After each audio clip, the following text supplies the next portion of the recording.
Hi, welcome to love talkies. ప్రేయసి రావే episode number 30. సత్య phone చేసి మీనా గురించి చెప్పగానే కోపంతో మీనా క్యాబిన్కి వచ్చారు సత్య అండ్ జై. ఆమె సూరజ్కి ఫోన్ చేసిందని కాల్ హిస్టరీ చూసి తెలుసుకున్న జై మీనా చంప మీద లాగిపెట్టి కొట్టాడు. ఆ క్యాబిన్ చుట్టూ ఉన్నవి సౌండ్ ప్రూఫ్ గ్లాస్ కావడంతో ఆ సౌండ్ బయటికి రాలేదు. కానీ జై దెబ్బ ఎంత బలంగా తాకిందో ఎర్రగా కందిపోయిన మీనా బుగ్గే సాక్ష్యం చెబుతుంది. ఊహించని ఆ దెబ్బకు షాక్ అయిన మీనా చెంప మీద చెయ్యి వేసుకొని జై అంటూ జై వైపు చూసింది. షడప్, ఇంకొక మాట మాట్లాడితే నేనేం చేస్తానో నాకే తెలీదు అని కోపంతో ఊగిపోతూ చెప్పు, అతనికి శృతి ఇక్కడున్న విషయం చెప్పావా? టెల్మేసే అని అరిచాడు జై. ఆ అరుపులకి భయపడిన మీనా నోరు తెరవలేకపోయింది. కళ్ళు భయంతో చిన్నగా అవుతుంటే నేనేం చెప్పలేదు అని మీనా మెల్లగా అంది. మరెందుకు ఫోన్ చేశావు అని సత్య అడగగానే శృతి గురించి చెబుదామని చేశాను, కానీ అతను ఫోన్ లిఫ్ట్ చేయలేదు అని చెప్పింది మీనా. ఎందుకు చెప్పాలనుకున్నావు అని సూటిగా అడిగాడు జై. ఈసారి కొంచెం గట్టిగా. ఎందుకంటే అది నీతో ఉండడం నాకు ఇష్టం లేదు కాబట్టి అని అంది మీనా. నాతో ఎవరుండాలి అనేది నా ఇష్టం, మధ్యలో నీకేంటి ప్రాబ్లం అంటూ మీనా వైపు చూశాడు జై. ప్రాబ్లమే, ఎందుకంటే నేను నిన్ను లవ్ చేస్తున్నా, నువ్వు వేరే వాళ్ళతో ఉండడం నాకు ఇష్టం లేదు, అందుకే అని చెప్పింది మీనా. అక్కడ నిలబడిన సత్య వాళ్ళ మాటలని వింటూ నుంచుండిపోయాడు. ఇదిలా ఉండగా మరోవైపు సూరజ్ అండ్ విజయ్ ఒకచోట కారాపి నిలబడ్డారు. వాళ్ళకి కొంచెం దూరంలో ఒక చెట్టు కింద కారాపి ఎవరికోసం ఎదురు చూస్తుంది ఉజ్వల. దాంతో సార్ ఈమె ఇక్కడ కారాపి ఎవరికోసం వెయిట్ చేస్తుంది అని సూరజ్ వైపు చూస్తూ అడిగాడు విజయ్. సూరజ్ మాట్లాడడానికి ముందే అక్కడ ఉన్న దగ్గరలోని ఇంట్లో నుండి నడుచుకుంటూ వచ్చింది ఒక లేడీ. ఆమెను చూడగానే ఉజ్వల ఒక అడుగు ముందుకు వెళ్ళింది. ఇద్దరూ ఏదో మాట్లాడుకుంటున్నారు. అది చూసిన విజయ్, సూరజ్ ఆమెను ఫోటో తీ అని అన్నాడు. దాంతో ఒక క్షణం కూడా ఆలస్యం చేయకుండా ఫోన్ తీసి కెమెరా జూమ్ చేసి ఆ లేడీని ఫోటో తీశాడు సూరజ్. ఇంతలో తన కారు నుండి 100 రూపాయల కట్ట ఒకటి తీసి ఆ లేడీకి ఇచ్చింది ఉజ్వల. అది చూసిన సూరజ్, చూస్తుంటే ఈమె ఏదో పెద్ద ప్లాన్ చేస్తున్నట్లుంది సార్ అని ఆతృతగా అన్నాడు. మనం ఎలాగైనా సరే ఆ లేడీని పట్టుకొని ఆ విషయం ఏంటో తెలుసుకోవాలి సూరజ్ అని సూరజ్ చేతి నుండి ఫోన్ తీసి ఆ లేడీ ఫోటోని చూశాడు విజయ్. ఇంతలో ఆ లేడీ మళ్ళీ అదే ఇంట్లోకి వెళ్ళిపోయింది. ఆమె వెళ్ళిపోయిన నిమిషానికి చుట్టూ చూసి ఎవరూ లేరని కన్ఫర్మ్ చేసుకొని ఉజ్వల కూడా తన కార్ స్టార్ట్ చేసుకొని అక్కడి నుండి కనుమరుగైంది. కార్ స్టార్ట్ చేసి సూరజ్, మనం ఆ లేడీని పట్టుకోవాలి అని తొందర పెట్టాడు విజయ్. దాంతో క్షణాల్లో ఆ కారు ఆ లేడీ వెళ్ళిన వైపు పరిగెత్తింది. ఆ ఇంటి డోర్ని కొట్టారు వాళ్ళు. కానీ వాళ్ళు అలా చేయవేయగానే ఆ డోర్ తెరుచుకుంది. లోపలికి చూసిన వాళ్లకు అక్కడ ఎవరూ కనిపించలేదు. దాంతో సూరజ్, ఫాస్ట్గా వెళ్ళి అటువైపు చూడు, ఎట్టి పరిస్థితుల్లోనూ మనం ఆమెను పట్టుకోవాల్సిందే అంటూ సూరజ్ నుండి వేరయ్యాడు విజయ్. అలా దాదాపు వాళ్ళు ఆ ఇంటి చుట్టూ అరగంట తిరిగాక కూడా అక్కడ ఎవరూ కనిపించకపోవడంతో మళ్ళీ వచ్చి తమ కారు ముందు నిలబడి, షిట్, అసలు ఇంత ఫాస్ట్గా ఆమె ఎక్కడికి వెళ్ళి ఉంటుంది సార్ అంటూ కారు మీద అసహనంగా చెయ్యి వేశాడు సూరజ్. మరోవైపు జై ఆఫీస్లో, కానీ నేను నిన్ను లవ్ చేయడం లేదు, నా మనసులో నువ్వు లేవు, రాలేవు అని కరాఖండిగా చెప్పాడు జై. అది విన్న మీనా బాధగా అతని చేయి పట్టుకుంటూ, ప్లీజ్ జై, don't say like that, I really love you అని చెప్పింది మీనా. వెంటనే ఆమె చేతి నుండి తన చేతిని విడిపించుకుంటూ, బట్ నువ్వంటే నాకు ఇష్టం లేదు, నేను నిన్ను ప్రేమించడం లేదు, అర్థమైందా అని గట్టిగా చెప్పాడు జై. మరి అదే విషయం ఇన్ని రోజులు ఎందుకు చెప్పలేదు? ఎందుకు నాతో క్లోజ్గా ఉన్నావు? ఎందుకు నాతో అంత ప్రేమగా మాట్లాడావు అని ఆక్రోశంగా అడిగింది మీనా. అది జస్ట్ ఫ్రెండ్షిప్ మాత్రమే, అయినా నేనెప్పుడు నీతో క్లోజ్ కాలేదు, నువ్వే నా దగ్గరికి వచ్చి నాతో క్లోజ్ అవ్వాలని చూసావు. నా మనసులో నువ్వు లేవని తెలిసినా నా చుట్టూ తిరిగావు అని అన్నాడు జై. నో, అదంతా అబద్ధం, నీ మనసులో నేనున్నాను, కానీ ఆ శృతి వచ్చాకే నువ్వు మారిపోయావు అని మొండిగా అంది మీనా. ఆ మాటలకు జై తన కోపాన్ని కంట్రోల్ చేసుకుంటూ, చూడు, ఇన్ని రోజులుగా నేను నిన్ను లవ్ చేస్తున్నానని ఎప్పుడైనా నీతో చెప్పానా? నేను ఎప్పుడైనా నీతో అలా బిహేవ్ చేశానా? అన్నీ నీకు నువ్వుగా ఇమాజిన్ చేసుకొని ఇప్పుడేమో ఒక అమ్మాయి లైఫ్ని స్పాయిల్ చేయడానికి కూడా రెడీ అయిపోయావు. నువ్వు చాలా పెద్ద తప్పు చేసావు మీనా అని అన్నాడు కోపంగా జై. లేదు, నేను ఎలాంటి తప్పు చేయలేదు, నేను కేవలం నీ మీదున్న ప్రేమతోనే ఇదంతా చేశాను. ఆమె కాదు, మన మధ్యలోకి ఎవరు వచ్చినా సరే నేను వదిలిపెట్టను, ఎందుకంటే నువ్వంటే నాకు అంత పిచ్చి. నువ్వంటే నాకు అంత ఇష్టం అని అంది మీనా. ఆ మాటలకు ఆమె వైపు నవ్వుతూ చూస్తూ, ఇప్పుడు నాకు నీలో సత్య కనిపిస్తున్నాడు అని అన్నాడు జై. ఆ మాట అనగానే సత్య అండ్ మీనా ఇద్దరు ఒకరి వైపు ఒకరు చూసుకున్నారు. ఆ రోజు నువ్వు కాదన్నా సత్య నీ వెంట పడ్డాడని, వాడిని చూస్తే నీకు అసహ్యంగా ఉందని చెప్పావు. మరి ఇప్పుడు నేను వద్దంటున్నా కూడా నా వెంట పడుతున్నావు. మరి ఇప్పుడు నిన్ను చూస్తే నీకే అసహ్యంగా అనిపించడం లేదా? నువ్వు చేస్తుంది తప్పు అని అనిపించడం లేదా అంటూ సూటిగా ప్రశ్నించాడు జై. ఆ ప్రశ్నతో సత్యవైపు చూసింది మీనా. ఆ చూపులో 4 సంవత్సరాల క్రితం వాళ్ళ మధ్య జరిగిన విషయాలన్నీ గుర్తుకొచ్చాయి. అవి గుర్తుకు రాగానే మీనాకు అతని మీద కోపం తన్నుకొచ్చింది. అప్పుడు సత్య ఆమె దగ్గరికి వచ్చి, మీనా, థింక్ వన్స్. ఆ రోజు నేను ఇలా చేసినప్పుడు నువ్వు ఎంత ఇబ్బందిగా ఫీల్ అయ్యావో నాకు తెలీదు. బట్ ఈరోజు నువ్వు చేస్తున్న పనుల వల్ల జైగాడు చాలా ప్రాబ్లమ్స్ ఫేస్ చేయాల్సి వస్తుంది అని సత్యతో చెప్పాడు. మీనా ఏం మాట్లాడకుండా మెల్లగా తలదించుకుంది. మరోవైపు జై ఇంటి నుండి బయటికి వచ్చిన శృతి నేరుగా వృద్ధాశ్రమానికి చేరుకుంది. లోపలికి వస్తున్న ఆమెను చూసి అక్కడున్న వాళ్ళంతా పలకరిస్తూ ఉంటే అందరినీ నవ్వుతూ విష్ చేసి అక్కడ నుండి నేరుగా ముకుంద్ గదివైపు నడిచింది శృతి. ఆమెను చూసిన ముకుంద్, మహిత, నువ్వెప్పుడొచ్చావమ్మా అని ప్రేమగా అడిగాడు. సంతోషంతో అడిగాడు. ఇంతకుముందే అంకుల్, మీరు బాగున్నారా అని అడిగింది శృతి. హాహా, బాగున్నా అని మాట్లాడుకుంటూ అక్కడి నుండి ఆఫీసు రూమ్ వైపు నడిచాడు ముకుంద్. ఇంతలో శృతి, అంకుల్, జానకి అంటే ఎక్కడున్నారు, కనిపించడం లేదు అని అనుమానంగా చూసింది.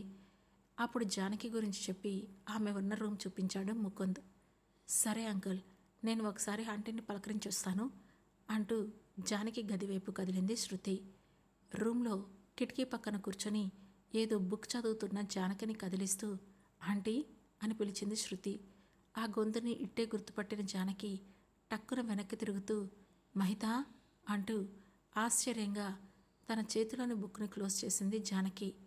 ఎలా ఉన్నారంటీ, ఇప్పుడు ఎలా ఉంది మీ ఆరోగ్యం అంటూ ముందుకు వెళ్ళి అడిగింది శృతి. బాగున్నాను, నువ్వెలా ఉన్నావు, అసలు ఎప్పుడొచ్చావు అని అడిగింది జానకి. ఆ క్షణం మహిత అంటే జానకి ఎంత ఇష్టం ఉందో కొట్టొచ్చినట్లుగా కనిపిస్తోంది.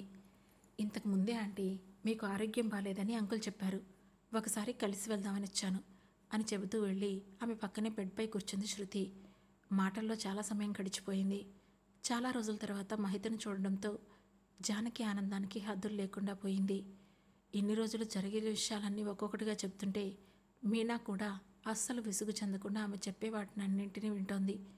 ఇంతలో తాను దేనికోసం వచ్చానో అని గుర్తుకు రాగానే వెంటనే ఆంటీ, ఒక విషయం అడగనా అని అడిగింది శృతి.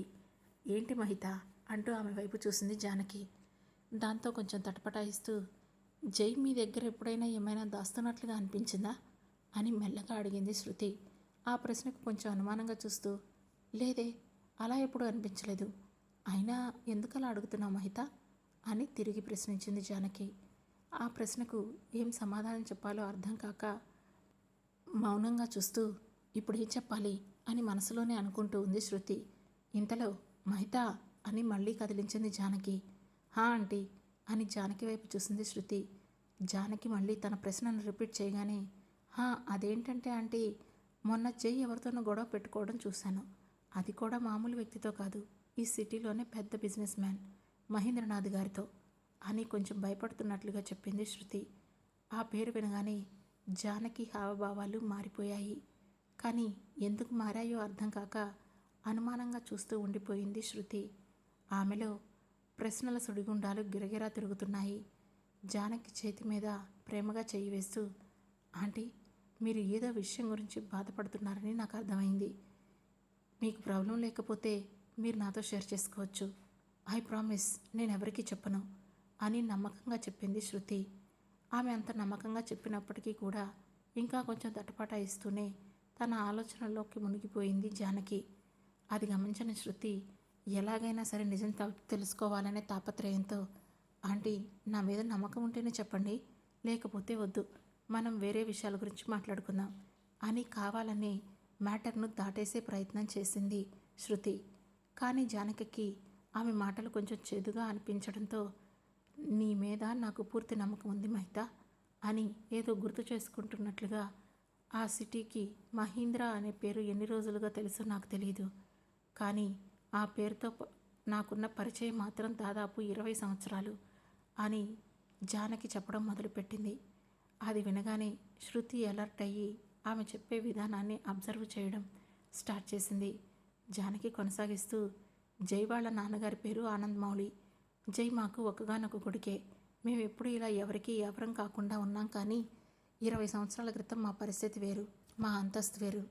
జై వాళ్ళ నాన్నకి అప్పట్లోనే దాదాపు 5-6 బిజినెస్లు ఉండేవి. అన్నింటినీ చూసుకుంటూ ఆయన బిజీగా ఉంటే ఇంటి బాధ్యతల్ని చూసుకుంటూ నేను కూడా ఉండేదాన్ని. అప్పుడు జైకి 5 సంవత్సరాలు. నేను వాడిని స్కూల్ నుంచి తీసుకొచ్చాను. అప్పుడు నా భర్త ఒక వ్యక్తిని తీసుకొని మా ఇంటికి వచ్చాడు. అతడే మహేంద్రనాథ్. నేను మహేంద్రనాథ్ని చూడడం అదే మొదటిసారి. అతన్ని చూడగానే నాకు కొంచెం ఎందుకో వింతగా అనిపించింది. కానీ ఆయన మహేంద్రనాథ్ తన చిన్నప్పటి ఫ్రెండ్ అని చెప్పడంతో నేనేమీ అనలేకపోయాను. మహేంద్రనాథ్ జాబ్ కోసం తిరుగుతున్నాడని చెప్పి మా కంపెనీలోనే జాబ్ ఇచ్చి నాతో చెప్పి ఇంట్లో ఒక పోర్షన్ కూడా ఇచ్చాడు.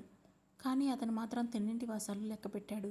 రోజులు గడుస్తున్న కొద్దీ మహేంద్రనాథ్ నా భర్తకి క్లోజ్ అవుతూ ఆయనకి లేనిపోని అలవాట్లు నేర్పాడు. మెల్లమెల్లగా అన్ని వ్యాపారాల్లోనూ తన అధికారం వచ్చేలా చూసుకున్నాడు. చిన్నప్పటి నుండి తెలిసిన ఫ్రెండ్ అని నా భర్త కూడా మహేంద్రనాథ్ని కళ్ళు మూసుకొని నమ్మేశాడు. అలా నమ్మినందుకే ఏదో ఒకరోజు సాయంత్రం చిన్న పార్టీ అని పిలిచి ఫుల్గా తాగించి ఆయన పేరు మీద ఉన్న ఆస్తినంతా తన పేరు మీదకి మార్చుకున్నాడు మహేంద్ర. తర్వాత ఆ విషయం తెలుసుకొని జరిగిన మోసాన్ని తట్టుకోలేక జై వాళ్ళ నాన్న తర్వాత రోజే హార్ట్అటాక్తో మరణించారు. అటు ఆస్తంతా పోయి ఇటు కట్టుకున్న భర్త పోవడంతో నాకు ఏం చేయాలో అర్థం కాలేదు. ఇప్పుడు నేను మహేంద్రనాథ్ని కాళ్ళు పట్టుకొని వేడుకుంటున్నాను. నాకు కనీసం ఒక చిన్న జాబ్ అయినా ఇవ్వమని. అది వాళ్ళ ఇంట్లో పని మనిషి స్థానమైనా పర్వాలేదు. కానీ అతను మా వంక కనీస తిరిగి చూడలేదు. ఆ కోపంతో జై ఆ రోజు పక్కనే ఉన్న రాయితో మహేంద్రనాథ్ని కొట్టడానికి ట్రై చేశాడు. కానీ నేను వాడిని ఆపేశాను అంటూ ఆగిపోయి వచ్చిన కన్నిటిని తుడుచుకుంటూ, ఆ రోజైతే ఆపేశాను కానీ వాడికి వయసు పెరుగుతున్న కొద్దీ వాడిలో పెరుగుతున్న పగను ప్రతీకారాన్ని మాత్రం ఆపలేకపోయాను. ఇప్పుడు మీ అందరికీ వాడు నవ్వుతూ తుళ్ళుతూ ఆనందంగా ఉన్న జైలా కనిపించవచ్చు. కానీ వాడిలో ఎన్ని వందల అగ్నికోణాలు పేలడానికి సిద్ధంగా ఉన్నాయో నాకే తెలుసు. అవి ఏదో ఒకరోజు పేలుతాయి. ఆ విధ్వంసంలో వాడు ఖచ్చితంగా మాడు మెసైపోతాడు అని ఆవేశంగా అంది జానకి. ఆమె చెప్పింది మొత్తం విని నమ్మలేనట్లుగా కళ్ళు పెద్దవిగా తెరిచి జానకి వైపు చూస్తూ ఉండిపోయింది శృతి. ఆ క్షణం ఆమెలో ఏదో అసహనం కనిపిస్తోంది. మీరు చెప్పేదంతా నిజమేనా ఆంటీ అని కన్ఫర్మ్ చేసుకోవడానికి మళ్ళీ అడిగింది శృతి. అవును, అదంతా నేను అనుభవించింది, నేను పడిన కష్టం. ఆ కష్టంతోనే నేను జైని పెంచాను. జై నా కష్టాన్ని అర్థం చేసుకొని ఇప్పుడు ఒక మంచి హోదాలో ఉన్నాడు అని నమ్మకంగా చెప్పింది జానకి. కానీ ఇంకా శృతి మనసు ఆ నిజాన్ని ఒప్పుకోవడానికి సిద్ధంగా లేదు. ఎందుకంటే ఆమె మాట్లాడిన మహేంద్ర ఎవరో కాదు, తన కన్న తండ్రి. ఈసారి ఎవరైనా సరే తన తండ్రి గురించి అన్ని నిందలు వేస్తుంటే ఎలా ఒప్పుకోగలరు? ఇప్పుడు శృతి పరిస్థితి కూడా అదే. శృతికి ఇంకా నమ్మకం కలగలేదని ఆమె ముఖాన్ని చూసి పసిగట్టిన జానకి, నీకు ఇంకా నమ్మకం కలగకపోతే నేను ఒక పని చెబుతాను, చెయ్యి అని అంది. ఏంటంటే అని టక్కున అడిగింది శృతి. అప్పుడు కొంత దూరాన్ని ఉన్న తన దుప్పటి వైపు చూపిస్తూ, ఆ దిండు కింద ఒక లాకెట్ ఉంటుంది. అది జై వాళ్ళ నాన్నగారు జై కోసం, అలాగే ఆ మహేంద్ర కూతురు కోసం చేయించారు. బహుశా అప్పటికి ఆమెకు 1 సంవత్సరం అలా ఉంటుంది వయసు. వాళ్ళిద్దరి కోసం ఒకేలాంటి లాకెట్స్ 2 తెచ్చాడు. ఒకటి నా దగ్గర ఉంది, ఒకటి ఆ మహేంద్ర కూతురి మెడలో వేశాడు అని జానకి చెప్పగానే టక్కున వెళ్ళి ఆ దిండు నుండి ఆ లాకెట్ను బయటికి తీసి చూసింది శృతి. అది సేమ్ తన మెడలో ఉన్న లాకెట్ లాగే అనిపించడంతో వెంటనే తన మెడలో ఉండాల్సిన లాకెట్ కోసం మెడ చుట్టూ చెయ్యి వేసుకొని వెతుక్కుంది శృతి. కానీ అది ఆమెకు కనిపించలేదు. దాంతో కంగారుగా, అంటే ఆంటీ చెప్పిందంతా నిజమే అన్నమాట. దీని అర్థం మాకున్న ఆస్తంతా జై వాళ్ళదా? నో అని మనసులోనే అనుకుంటూ, డాడీ మీరు ఇంత పెద్ద మోసగాడని నేను ఎప్పుడూ అనుకోలేదు అంటుకుంటూ ఆ లాకెట్ని గట్టిగా పట్టుకుంది శృతి. ఇంతలో మహిత ఏమైంది అని కదిలించింది జానకి. ఆ మాటతో తన ఆలోచనల నుండి తేరుకొని, నథింగ్ ఆంటీ, నేను మళ్ళీ వస్తాను అని జానకితో చెప్పి కంగారుగా అక్కడి నుంచి వెళ్ళిపోయింది మహిళ. ఒక్కసారిగా మహిత ఎందుకు అలా మారిపోయిందో అర్థం కాక అయోమయంగా చూస్తూ ఉండిపోయింది జానకి. మరోవైపు సాయంత్రం దాదాపు 4 గంటలు కావస్తోంది. విజయ్ అండ్ సూరజ్ ఇద్దరూ ఒక సూపర్ మార్కెట్ ముందు వెయిట్ చేస్తున్నారు. అప్పుడే అక్కడికి వచ్చి ఆగింది ఉజ్వల కారు. ఆమె కారు దిగి చుట్టూ అటు ఇటు చూసింది. అప్పటికే అక్కడ మహేంద్రనాథ్ కారు పార్క్ చేసి ఉండడంతో చిన్నగా నవ్వుకుంటూ ఫోన్ ఓపెన్ చేసి ఎవరికో కాల్ చేసి మార్కెట్లోకి ఎంటర్ అయింది. అది చూసిన విజయ్ మహేంద్రనాథ్ వాళ్ళ కారు ఇక్కడెందుకుంది అని తనలో తానే అనుకుంటూ ఉండగా ఆ సూపర్ మార్కెట్ అద్దాల్లో వస్తువులు కొంటున్న వసుమతి కనిపించింది. దాంతో విజయ్ అనుమానం ఇంకా పెరిగింది. దాంతో వెంటనే వసుమతి గారు ఈ సూపర్ మార్కెట్కి రావడం ఏంటి? లేదు, ఏదో జరుగుతుంది, సంథింగ్ ఈజ్ రాంగ్ అని అనుకున్నాడు విజయ్. ఇంతలో సార్ ఒకసారి ఇటు చూడండి అని కంగారుగా అన్నాడు సూరజ్. దాంతో ముందుకు చూసిన విజయ్కి ఒక సుమో లాంటి వెహికల్లో 4 రౌడీ లాంటి వ్యక్తులు బయటకు తొంగి చూస్తూ కనిపించారు. వీళ్ళెవరు సూరజ్? సడన్గా వీళ్ళెందుకు వచ్చారు అని అనుకుంటూ ఒక అడుగు ముందుకు వేశాడు జై. చూస్తుంటే ఏదో పెద్ద ప్లానే వేసినట్లుంది ఈ ఉజ్వల. మనం వెళ్దామా సార్ అని అనుమతి కోసం ఎదురు చూశాడు సూరజ్. కానీ ఒక క్షణం ఆగిపోయి ఏదో ఆలోచించి ఇప్పుడే వద్దు, రెడ్ హ్యాండెడ్గా పట్టుకుంటేనే కేసు స్ట్రాంగ్ అవుతుంది సూరజ్ అని చెప్పాడు విజయ్. అతని మాటలు కూడా నిజమే అని అనిపించడంతో ఓకే సార్ అని ఆగిపోయాడు సూరజ్. అటువైపు నిర్లిప్తంగా ఒక్కొక్క వస్తువుని చూసి ఎదురుగా ఉన్న బాస్కెట్లో వేసుకుంటూ ఉంది వసుమతి. ఆమె పక్కనే ఉన్న పెద్ద పని మనిషి ఆ బాస్కెట్ను ముందుకు తోస్తూ ఉంది. ఇంతలో వాళ్లకు ఎదురుగా వచ్చి నిలబడింది ఉజ్వల. ఆమె రావడంతోనే వసుమతి వెనకాల ఉన్న పని మనిషి ఓకే అన్నట్లుగా తలాడించి వెంటనే అక్కడి నుంచి వెళ్ళిపోయింది. మరోవైపు ఆశ్రమం నుండి బయటికి వచ్చిన శృతి గేటు వైపు నడుస్తూ, అంటే వాళ్ళ డాడీ మోసం చేశాడని మా నాన్న కంపెనీలో ఏదోటి చేయడానికి ట్రై చేస్తున్నాడు చెయ్యి, ఇంతకీ ఏం చేయబోతున్నాడు అని ఆలోచిస్తూ బుర్ర బద్దలు కొట్టుకుంటున్న ఆమెకు స్రవంతి గుర్తుకొచ్చింది. వెంటనే తన ముందు నుంచి పోతున్న ఒక పర్సన్ని ఫోన్ అడిగి తీసుకొని స్రవంతి నెంబర్కు డైల్ చేసింది. కాల్ లిఫ్ట్ చేసిన స్రవంతి హలో ఎవరు అని అడిగింది. నేనే మహిత అని శృతి అనగానే చెప్పే అని అటువైపు నుండి అడిగింది స్రవంతి. జతిన్ డీటెయిల్స్ ఏంటి అని ఆతృతగా అడిగింది శృతి. ప్రస్తుతానికి అతని రికార్డ్స్ అన్నీ నార్మల్గానే ఉన్నాయి. అతని కంపెనీలో జాయిన్ అయ్యి 1.5 ఇయర్ అవుతుంది. తన టాలెంట్తో ఎంప్లాయీగా జాయిన్ అయిన అతను ఈ 1.5 ఇయర్లోనే మేనేజర్ పోస్ట్ దాకా వచ్చాడు. Up to now totally perfect అని చెప్పింది స్రవంతి. లేదు స్రవంతి, ఇక్కడ అసలు ఏది పర్ఫెక్ట్గా లేదు. జైతో కలిసి అతనేదో ప్లాన్ చేస్తున్నాడు అని చెప్పింది శృతి. వాట్, నువ్వు చెప్పేది నిజమా? కానీ అతనికి జై ఎలా తెలుసు అని ఆశ్చర్యంగా అడిగింది శృతి. ఏమో నాకు తెలీదు, కానీ ఫస్ట్ మనం జైని ఆపాలి అని కంగారుగా అంది శృతి. కానీ జై ప్లాన్ ఏంటో తెలియకుండా మనం ఏం చేయలేం కదా అని అడిగింది మహి. ఆ మాటను విని అదంతా నేను చూసుకుంటాను, ముందు నువ్వు ఆఫీస్లో ప్రతి ఒక్కరిని అబ్జర్వ్ చేస్తుండు, ఓకేనా? నేను మళ్ళీ కాల్ చేస్తాను అని. ముందైతే నేను ఒక ఫోన్ అరేంజ్ చేసుకోవాలి, ఆ తర్వాత కాల్ చేస్తాను. నువ్వు నా గురించి ఏం టెన్షన్ పడకు, నేను జై దగ్గరే సేఫ్గా ఉన్నాను. అలాగే నేను చెప్పే వరకు నేను జై దగ్గర ఉంటున్న విషయం ఎవరికీ తెలియడానికి వీల్లేదు అని చెప్పి కాల్ కట్ చేసింది శృతి.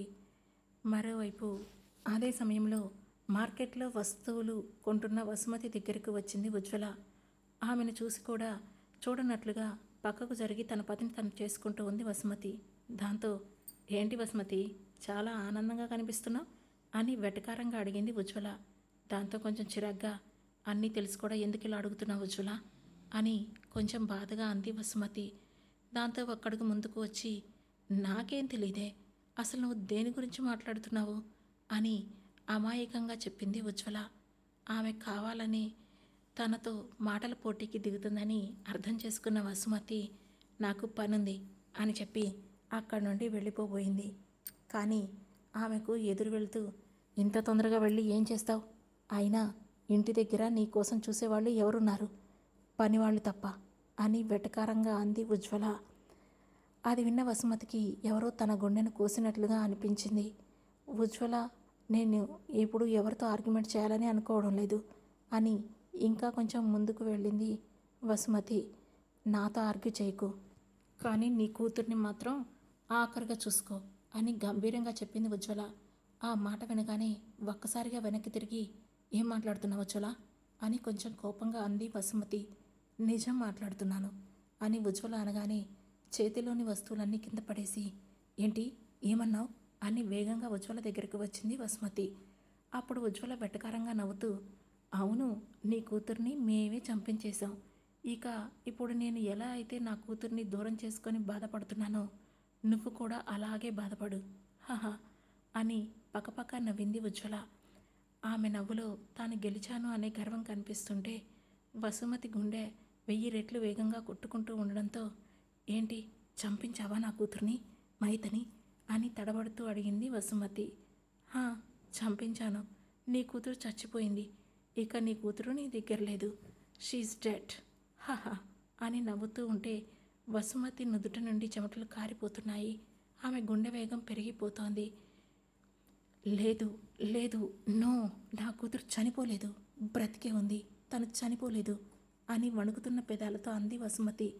అప్పటికే వాతావరణం -డిగ్రీల్లో ఉన్నట్లుగా ఆమె శరీరం అంతా గజగజ వణికిపోసాగింది. అది చూసి ఉజ్వల ఇంకా సంబరపడిపోతూ, నీ కూతురు చచ్చిపోయింది, ఇక లేదు అని పదే పదే అంటూ ఉంది. దాంతో లేదు లేదు, ఆపేయ్ అని అంటూనే గుండె దగ్గర చేయి పెట్టుకుంది వసుమతి. కానీ ఉజ్వల ఆగలేదు. వసుమతి గుండె వేగం కూడా అమాంతం పెరుగుతోంది. నో నో, మహిత మహిత అని పిలుస్తూ అక్కడే కూలబడింది వసుమతి. అది చూసి కొంత దూరాన వస్తువులు కొంటున్న పని మనిషి వేగంగా వచ్చి, అమ్మగారు అమ్మగారు, ఏమైంది అమ్మగారు అంటూ ఉజ్వల వైపు చూసింది. ఇక నువ్వు వెళ్ళు అని ఆమెతో చెప్పి బయట ఉన్న తన రౌడీలకు ఫోన్ చేసింది ఉజ్వల. ఆమె ఫోన్ రావడమే ఆలస్యం. టక్కున సుమో నుండి కిందకు దిగారు ఆమె మనుషులు. అది చూసిన సూరజ్, సార్, వాళ్ళు పైకి వెళ్తున్నారు అని అనగానే, గో గో ఫాస్ట్ అని పరిగెత్తాడు విజయ్. అతని వెనకాలే పరుగు తీశాడు సూరజ్. ఇటువైపు లోపల వసుమతి దగ్గరే ఉన్న పని మనిషి కంగారు పడుతూ, అమ్మగారు, నా గుండె వేగంగా కొట్టుకుంటుంది, ఒళ్ళంతా చల్లబడుతుంది, చూస్తుంటే గుండెపోటు వచ్చినట్లుందమ్మా అని భయంగా అంది. ఆ తర్వాత ఏం జరగబోతుంది తెలుసుకోవాలనుకుంటే వెంటనే మా లవ్ టాకీస్ ఛానల్ను సబ్స్క్రైబ్ చేసుకొని ప్రేయసి రావే సిరీస్లోని నెక్స్ట్ ఎపిసోడ్ను వినండి. మా ఈ కథలు మీకు నచ్చినట్లయితే లైక్ చేసి, షేర్ చేసి, కమెంట్ చేసి, హై పాయింట్స్ కూడా ఇచ్చి మమ్మల్ని సపోర్ట్ చేయండి. Thank you.